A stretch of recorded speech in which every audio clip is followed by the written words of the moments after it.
What's up, everybody? Hope y'all are doing good. We back at the channel with some cool stuff going on today, so thank you for checking out today's video.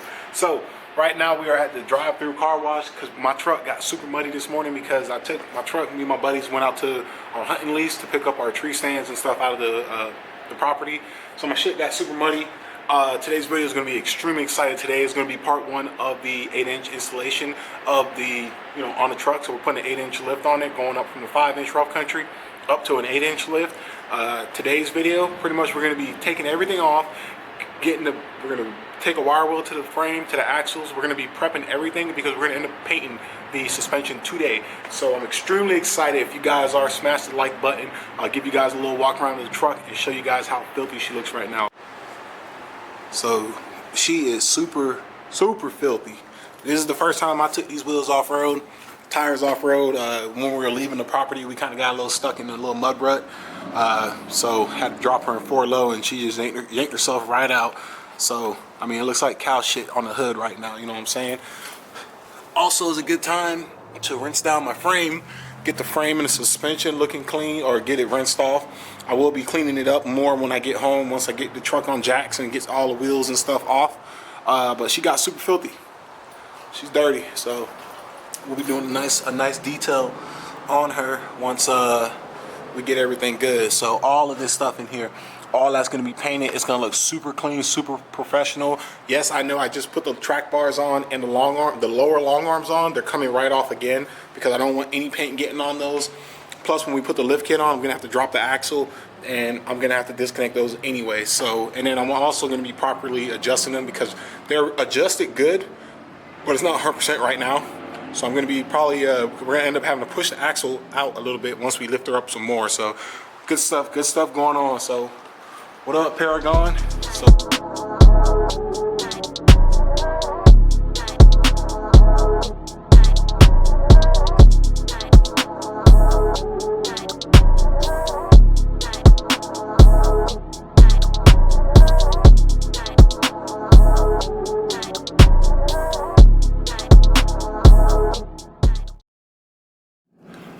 alright, you guys, so I made it back to the crib, and then this happened. Once again, she's back. I'm pretty confident it's my battery terminals, but I don't know if it's my alternator. So the alternator I have on here, I put it on back in like 2017. And the 2017 is just a generic CarQuest Advanced Auto alternator. I know it has a lifetime warranty, but check gauges came on, battery voltage is super low. You can see on here on the CTS2, it's reading at about 11 right there, 11 volts. So when I turn the truck off and do the codes, I'll do the codes on it. Testing. We'll go ahead and zoom in on that. System ready. Diagnostics, and then we'll do trouble codes, read the codes as soon as it pops up, and we have a P0630. Generator voltage sense high. Okay, so I cleared it earlier to see if it was just a hiccup and it came back. So if anybody knows what might lead to that, please comment down below. Definitely it'll help out. I've dealt with this stuff in the past with these battery terminals. These Dodge OEM battery terminals are pretty bad. In the works with Ashby diesels, got some cool stuff cooking for that. But if you guys think it's the alternator, if it's the alternator giving that problem, comment down below. If it is the alternator, I can take that back because it has a lifetime warranty. I can take it back and swap it out, but I don't want to deal with that 2 years later. So if there's an alternator brand that you guys recommend that is best for these trucks, comment that down below as well too. So I'm thinking it's going to be my terminals and my wiring. I think the wiring is just old and it's time to get replaced. So good times, but we're still going to continue the video. So I'm going to get... All right, you guys, so we got a lot of stuff going on today. All right, so check it out. We're taking all the steering off. We're taking the lift kit off. We're taking the long arms off. We're going to be taking off the rotors, hanging the calipers up out of the way. We're also going to be taking out the axle shafts because we're changing ball joints. So for ball joints, you have to take off, pretty much pull out your axle shaft. I will show you guys how to take off your axle shaft without removing your axle nut. Some people, last time I did it, I took the axle nut off, took the hub off, separated it from the axle. I don't have to worry. My hubs are good because I just changed them, so I'm just gonna leave it on and just pull the whole thing out as one piece. All this stuff. The goal is today is to strip all this stuff off, get the paint, get the frame axles all prepped for paint, and then paint them. All right. All of this stuff here, that rough country stuff's coming off. Don't know how it's gonna go taking out my upper control arms. I got a feeling that back bolt's gonna be the death of me, or it's gonna be a bitch. But we'll get it done. That ain't nothing a little heat and a little cutting action can't fix. And then we're gonna go from there, okay? So I'm not gonna bore y'all taking apart all this stuff, like taking off my steering, you know, long arms. That stuff is pretty common sense. But I will show y'all is when I get to the point, you know, when I'm taking off this, I'll show you guys how I do that. All right, just like that, 15 minutes later, went ahead and got the steering out. The steering will be for sale. I don't have a price yet or anything, but long story short, if you want the steering, it's gonna come with it's gonna come just like this. This whole suspension is about to be for sale. Once everything's good with the new stuff and I'm situated, it will be for sale. So if you're trying to get a hold of rough country 5-inch lift kit and some, you know, heavy duty steering, this is going to be probably a very affordable option. The only thing I would recommend is getting new Heims on this side, or you can stick with the 3/4 bolts, which is what I had, which is fine. But yeah, so everything's gonna come with this. I will include brackets for the rough country steering stabilizer. So all the hardware is gonna come. The way it looks right now is the way it's gonna be sold. So making progress, yes sir. Okay, you guys. So at this point, if you're here now and you're trying to figure out how to take out your axle, super simple. Go ahead and take this Allen key off. This is going to be for your wheel speed sensor. Take that off, get it out the way. You don't want it to get dirty or damaged or nothing, so make sure you don't tear that up. And then after that, you're going to go ahead and you're going to break these bolts loose back here. I already finished taking that one out. Take both sides out. Make sure you use a breaker bar on these, okay? You can use a 19 mil breaker bar. It's not the exact right size, but it works. Just use a breaker bar, that way you don't strip those heads out, because if you strip those heads out, man, it's a bad day, because that's what happens when you use an impact tool. I ended up having to jam a 11/16 deep weld on there just to get it to bite so I can twist it out. So take your time. So long story short, when you take these 4 bolts out, at that point you're just going to pull this hub straight out. As you pull it, all of this is going to come out, okay? So I'm going to show you guys, and then we'll... Alright, you guys, so once you get the bolts out, at this point, you can just pull this bad Larry out, okay? You might have to get a little pry bar, or you can shimmy it. At this point, I'm just going to shimmy it out. You want to keep your hub facing forward as you do this, and you want to pull it out evenly.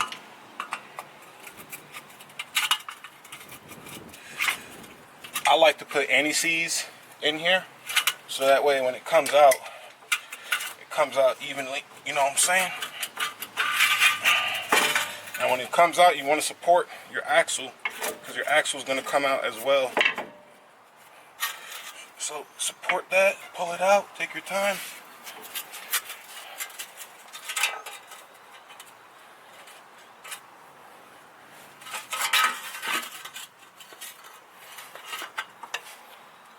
And that's how you pull out your axle shaft with your wheel bearing, okay?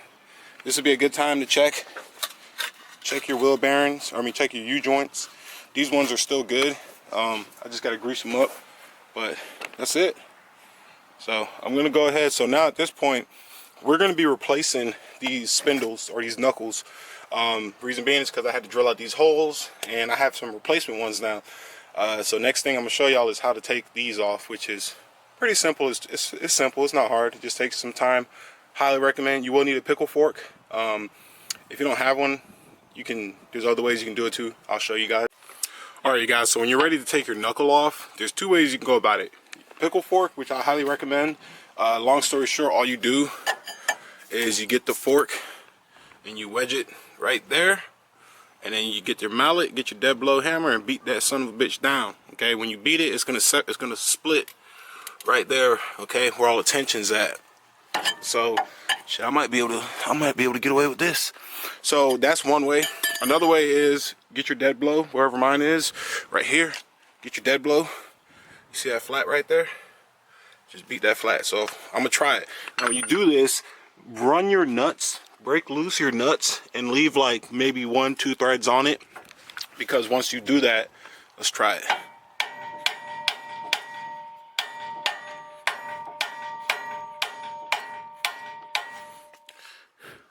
So it kind of moved a little bit. You can see the gap got bigger right there. But then if I get my pickle fork,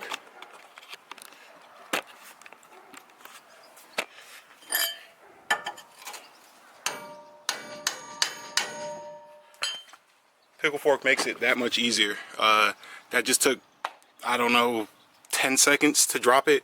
So now it's dropped. Now all you do is support it, take the nuts off, support it, and then it's gonna come down and you just take it off. Super. Woo! All right, you guys, so at this point now, everything is ready. We are ready to lower this axle down to take the coils out. That axle, when I took my long arm, the lower long arm off, the axle actually rotated forward, so that's why there's a little bow. If you look, there's a little, it looks like the coil's being pushed forward. That's because the axle canted. It's super windy out here today, which is a little disappointing because it feels good, but it's not the best conditions for painting because it's gonna, overspray is gonna be like a motherfucker. But we're gonna go ahead. I did to this side the same thing I did to my other side. Only difference is I took the wheel well liner out, so that way I was able to get access to the shock tower, because the battery, and you also have to take the battery tray out because you don't get access to, you can't get access to this hardware with the wheel well cover in and with the battery tray still installed. So I took that stuff out. Super simple. It's like 5 bolts. You just gotta stare at it hard enough, you figure it out. Everything else though, I pulled the axle out. These ball joints are shot with a capital S. This side, I mean, that one, it's not, it's bad. I ain't even gonna try to defend it. But these are 4-year-old ball joints. I did this, I put these in when I first got the truck, and they're old. They're old. They serve their purpose. Multiple sets of wheels, off big ass wheels, you know what I'm saying? We did 20s when I bought the truck. It had 20s on it, and then like 20 by 10s, and then when I put 20 by 12s on it, it had those on. Then 22 by 14 anthems, and we rode with the 22 or 24 by 14 fuels. So these ball joints serve their purpose. XRF brand, and the ball joints I have in the garage are updated from this model. These for me were fine, under 200 bucks for 4 ball joints. You really can't go wrong. I know somebody's gonna say you should probably get Carly or something, but that shit's too much. All right. Sorry, you guys, if you know I'm explaining. I'm kind of explaining as I'm going. I'm super dirty right now. I'm explaining as I'm going just because a lot of this stuff is I don't want to sound mean, but it's like common sense. It's really not hard to take apart. Although I do try to explain certain key points when I'm doing work, kind of like with the taking the axle shaft out. How to take it out as one piece, and you know what not to do, what not to use.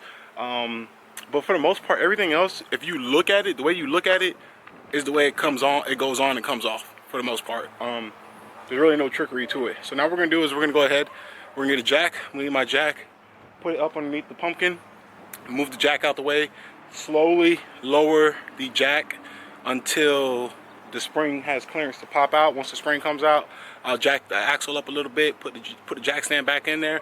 The goal today is to get everything out of the way, so that way we can get the everything all cleaned up and prepped for paint. That is the goal for today. Okay, so in here so far right we're looking now, good. this is what it looked like. This one is minus the insulator.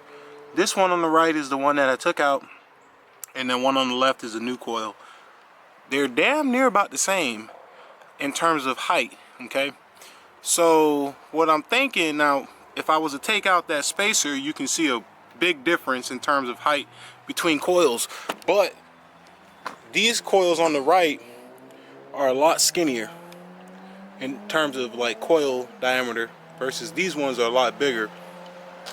So these are probably gonna have a better I don't know, tensile strength, if that's the right terminology, in terms of they will, you know, compress a little bit, but not a whole lot. But what I'm thinking about is I'm thinking about slapping this bad Larry like that. You know what I'm saying? So it would be an 8-inch coil with a 2.5-inch spacer on the front. That's gonna roughly put it at about 10 inches in the front-ish. And then in the back, it'll be at 8. So it pretty much, the way my truck sits, not right now, but like how it sat in the past, it's gonna be like that, except instead of it being 7.5, 5, it'll be 10.5, 8, or whatever the equivalent of the rear 8-inch lift is. So probably like 4 some change or 6, I don't know. But I'm thinking that I think I'm gonna do that. I don't know, we're getting freaky now. So what I'm about to do real quick, I'm about to run to Walmart, pick me up some paint, and I'm gonna real quickly just scuff this all up, kind of get it all squared away, and then I'm gonna paint this SOB, you know, get this thing rolling, man. That way we can make some progress. All right, you guys, so I don't remember where I left off last. My buddy Joe came over to help. Say hi, Joe. All right, he did. So he came over, is giving me a hand right now. But wherever I left off last, I think I was talking about taking apart everything. Okay, so here's where we're at. The only thing holding the axle to the truck is my drive shaft. Okay, every single thing else is disconnected. We got the upper control arms off surprisingly easy. This morning when I came out here, I soaked them with PB Blaster, and the bolts just came out. I mean, shit, here's the bolt right here. It came out super easy. So I went ahead and also painted the whole suspension. I got a couple spots that it's still drying and stuff. It's a little tacky, but so far it looks good. I got the whole axle painted up. If you're curious what I used, I don't even know where my shit's at. I used this stuff here, Rust-Oleum undercoating. I got that from Advanced Auto. That was the only place that was selling me shit today. On this side, same thing, all painted up, letting it dry right now. If you were to look at this truck right now, you would not think this truck would have an 8-inch or 8-inch lift going on it, and etc. And paint's still drying right here on this side. So now what we're about to do is we're about to take the steering box out, because part of this job is we're going to be taking the steering box out, replacing it with the redhead steering. So long story short, the easiest route is going to be taking out your wheel well liner on your driver's side. Take this out. You have your 3 mounting bolts here, okay? Before you can disconnect this, you're going to have to take, you don't have to take it off, but take your Pitman Arm off, bust that nut off, get you a Pitman Arm puller, take it off, and then up top, these 2 lines here are going to be those B nuts that screw into the top of your, actually let me just get under here and show y'all, stop being lazy. These 2 B nuts are going to be the ones that connect to the top of the unit, so that way you can get the fluid out of it. All right, and then last but not least is going to be your steering shaft. Get that to focus. Your steering shaft right there. You go ahead and take that little bolt off, and then you just get like a little flathead or a pry bar. Get in right here and pry it back. Now once this shaft is off, your steering wheel is free. Do not have somebody turning your steering wheel endlessly, because you're going to break your clock spring, and your steering wheel, it ain't going to act right when you use your turn signals. So some people like to use their seat belt, wrap it around the steering wheel and click it so that way it doesn't turn. I'll probably end up doing that too. But yeah, that's it. It's been eventful. That's the first time he ever came over here. That's the first time he came over. Alright, so we got the gearbox out. The Pitman Arm, this Pitman Arm's still on. That's the drag link bolt that's stuck in there. I'm probably going to beat it out. We got it soaking in PB Blaster. So on these Rams, it's really common that if you go to the store and get a regular Pitman Arm puller like this, that'll work on any vehicle. It won't fit on here because the spacing between the Pitman Arm and the output shaft of the steering box is too thin. So if I try to put this up right now, you can see that it's too thin, or that thing's too thick for it to get in there. So what ends up happening is you're gonna have to get a grinder and grind this down a little bit so it can clear in there, and then you can just go ahead and pop it off. So we're gonna go ahead and do that. I gotta grab the new steering box, put that in, get it mounted. This is the fastest I took one of these off before. Zoom in on that little pussy. Alright you guys, so real quick, this is the redhead steering box, made in the USA. I'm also wearing their shirt too. So a couple things before you put this in. First things first is you want to follow the bleeding instructions. A lot of people have issues with these steering boxes and say they're crap. Follow the bleeding instructions to the T. The best thing you can do is wait 24 hours with no with the wheels off the deck, so have jack stands underneath the axle, and let it, it's gonna pretty much gravity bleed itself naturally. Air bubbles will naturally come up to the top and burp itself. That's the best thing you can do. Another thing, do not adjust this tensioner bolt because that'll void your warranty automatically. It says it on there. And then, well, that's it really, actually. So, all right, you guys. So, my buddy Joe just reminded me to do a progress video because I almost forgot. So we got the new red head installed. As you can see, everything went in nice and smooth. When you're, you know, it's gonna take a little time to get that shaft on, the new one on, just because that input shaft sticking out of the gearbox is brand new. So, you know, don't get frustrated. Take a break. If you're doing this on a stock truck, God bless you, and I wish you the best luck, because it helps to having the truck lifted up so you can get underneath here. So we got the new one installed. I have a brand new Pitman Arm right there in his hand, brand new zone 5-inch drop Pitman Arm, because my old Pitman Arm was shot. So we're gonna put the Pitman Arm here. Now what's gonna be different is, instead of putting the stock nut on, because I have the BD steering stabilizer, I'm gonna be putting this on here. I'm gonna put the lock washer underneath of it, put it on here, torque this down to 180 foot-pounds with the Pitman Arm installed, okay? Installing the Pitman Arm is pretty simple. You just line up, sorry it went dark. You just line up the splines, and yeah, you just put it on up. We got the lines connected, and then once we get this on, we're gonna check the steering wheel to make sure we get full turn left and right. So right now, before I disconnected my steering shaft, my steering wheel was centered. So now when I go and turn, I'm gonna count from the center, because right now my shaft is centered. I'm gonna count how many turns to the left, then I'm gonna count back to the center, and then count how many turns to the right. It should be damn near the same, pretty close. So if it's not, that tells me that this is not centered relative to the shaft itself, if that makes sense. So we're gonna go ahead and do that. Alrighty, you guys, so we went ahead, we came to a stopping point for today just because I've been at it all day. Part 1 is concluded, which is, I accomplished what I wanted to get done in today's video, which was paint all the suspension, get everything stripped off, all the old stuff's off, paint the suspension, paint the front axle. Came out amazing. It's wet right now. I just put a second coat on it. When it dries, it looks really good. We just finished doing this.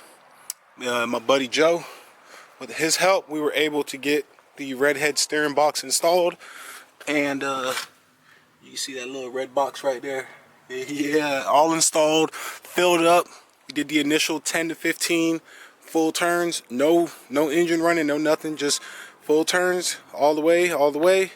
10 to 15 times. Now I got the cap off of it right now, and I'm going to, I don't know if you guys can see it, cap's off. I'm going to go ahead and let it sit overnight, and it's going to pretty much gravity slash, or it's going to naturally burp itself. I don't know what happened with my amp steps. It just randomly stopped. I don't know. Yeah, I don't know. I'll figure it out later. But so far so good. So you guys, a couple things. First thing, that's my old box. I got to send back to Redhead. This is the Rough Country Pitman Arm I took off the truck. It's shot. I don't know what was going on, if it was the Pitman Arm or the gear, the sector shaft. I can't think right now. The sector shaft, but it like chewed up in there. Like, that's a solid like groove in there. I'm trying to get it to focus. I keep moving. But yeah, right there, this Pitman Arm was shot. Like, I grabbed it, and I wish I would have showed you guys, but I didn't care enough to. I grabbed it, and I can flex it. I can move it, and it was shimmying on the output shaft. That arm is shot. We got a brand new zone in there. Torque that bad, Larry. Trying to get you guys to see it. Freaking lighting's not the, there we go. Got that bad Larry installed. Torqued it to 180 foot-pounds. That is the sector shaft that came from the BD Sway steering kit. So yeah, man, this is gonna look so good when it's all done. I know right now it's a mess. You can't tell nothing, but she's gonna look good, you guys. So one more thing I had to show you guys before it slips my mind. So I think I'm going to put the spacers. I think I'm gonna put the spacers on the 8-inch coils. I was thinking about it, and I was just like, if I want to, but I think it's gonna be pretty sick. I'll put them on. Worst case scenario, I don't like it, I'll just take it off. It's not a big deal. So it's just a 2-inch spacer. That's not hard to take off. Just gotta drop the axle. So that's where we're at, you guys. Like I said, I apologize if it wasn't the most you know, cinematic, you know, detailed video, but we did a lot of stuff today. A lot of stuff. I've been out here all day, so we got a lot of stuff done. But yeah, good times, man. Good times. So until next time, you guys, which is gonna be tomorrow. Gonna be working and filming again tomorrow. So until tomorrow, I'll see you guys later. Thanks for watching. Peace out.